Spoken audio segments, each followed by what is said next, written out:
8 meters. 7. 6. Can't be, that's inside the room. It's reading right, man, look. Well, you're not reading it right.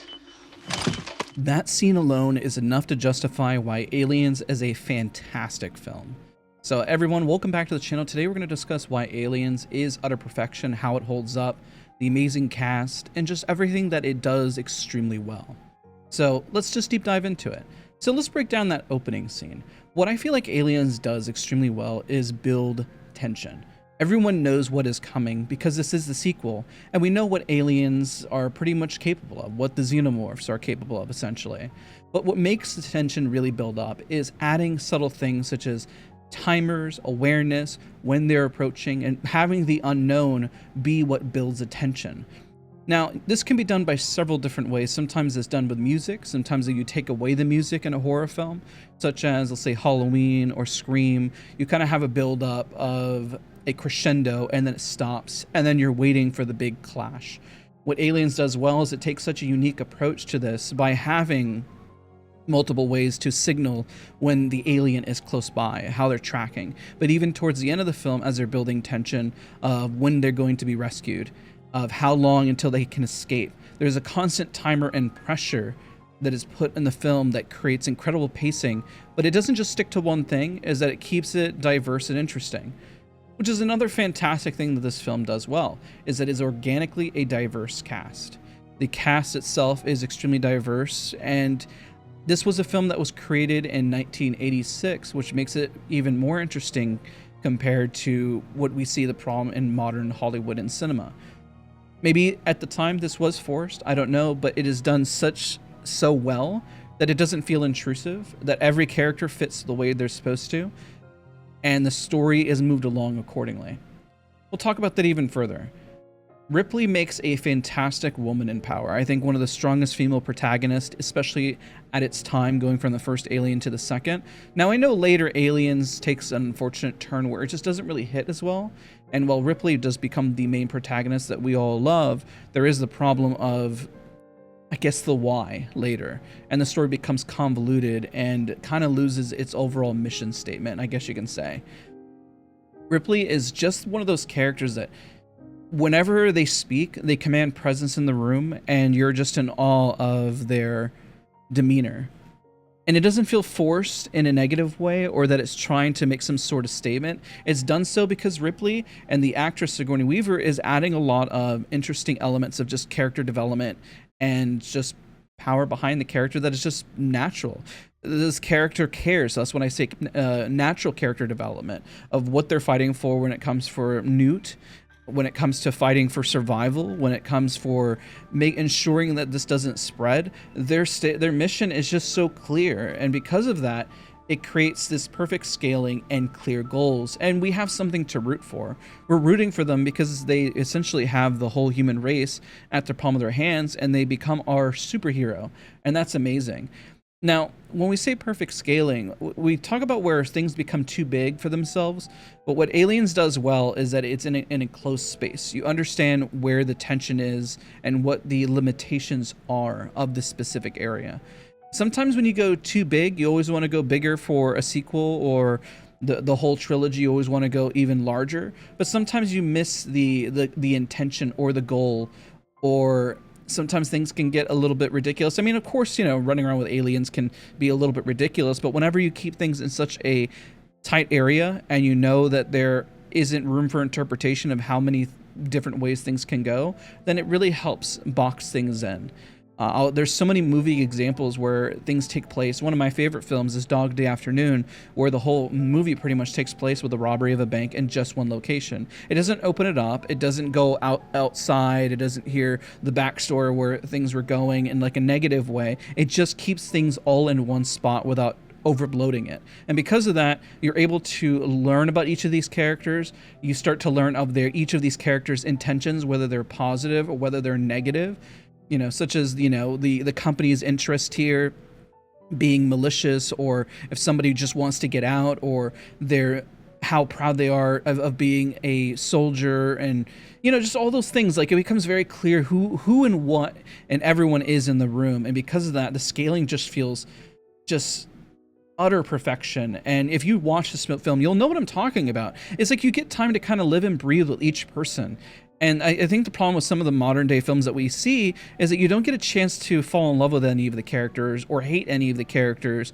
It just kind of takes away, or we're told, hey, you should like this character. I guess let's use the prequels for Star Wars just as an example, where Anakin and Obi-Wan are in an elevator.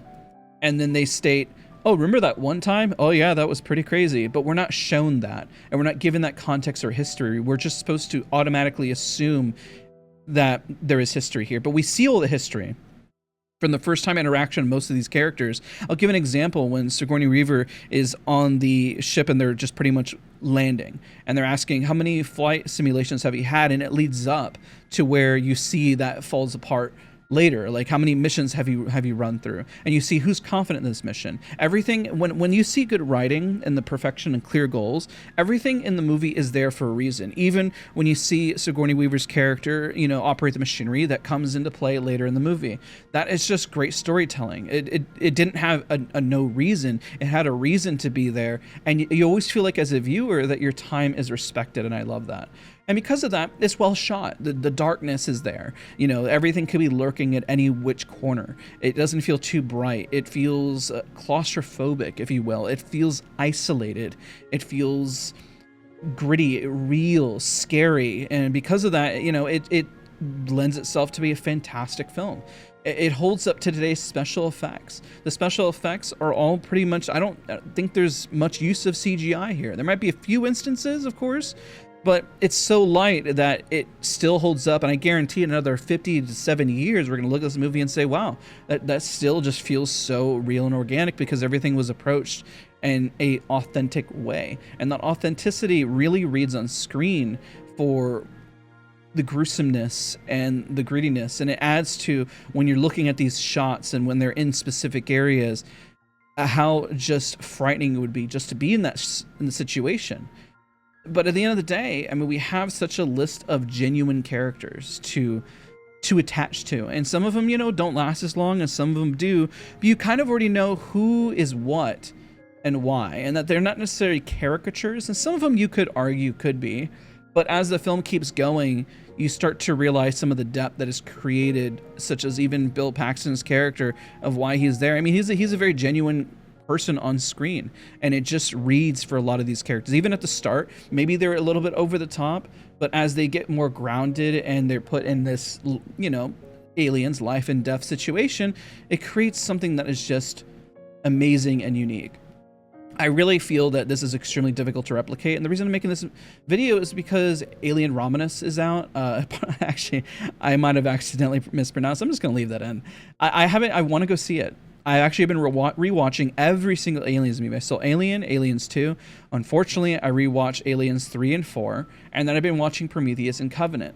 And still, Aliens 2, I know this movie inside and out, and it just feels just, gosh, it's captivating. I love watching the scenes. I was showing my wife, just because she's never seen it, because she gets scared of these type of movies, but I was showing her on her phone just why the buildup is so strong, and she just like, I need to look away. And I'm like, this movie was made in 1986, and it still has the power to just absolutely frighten you. And that's because of just everything that builds up to it, and the little things in the film. I could sit here all day, but I think by just pointing out just for a moment, just a small detail of perfection, you'll notice just how detail oriented this film was, how everything was done with a purpose, and why this movie just excels in every which way. I really would love to see more films do what this does. And I think that the fear is, oh, we always have to go bigger, or we always have to make some sort of major statement, or we're afraid to let the actors or the cast just do with the story. Maybe it's not rich enough, but keeping things simple with a clean intention is almost just enough, just to let the film be what it is. I think James Cameron does this extremely well. I always forgot James Cameron directed Aliens, and he's got an amazing track record for sequels. I know on this channel I ranted about Avatar, but listen, Terminator 2 and Aliens is some of the best work I've ever seen from James Cameron, and I will forever be in awe of what I've seen there. If you enjoyed this video talking about Aliens, I look forward to seeing the movie out in theaters. If you've seen it, you know, let me comment in the section down below and let me know how you feel about it. And I love to just kind of discuss it. But my gosh, is this film just something else in terms of how it succeeds? And this is just some of the bullet points of what I was able to just captivate of its perfection. Thank you guys again. See you guys all in the next one.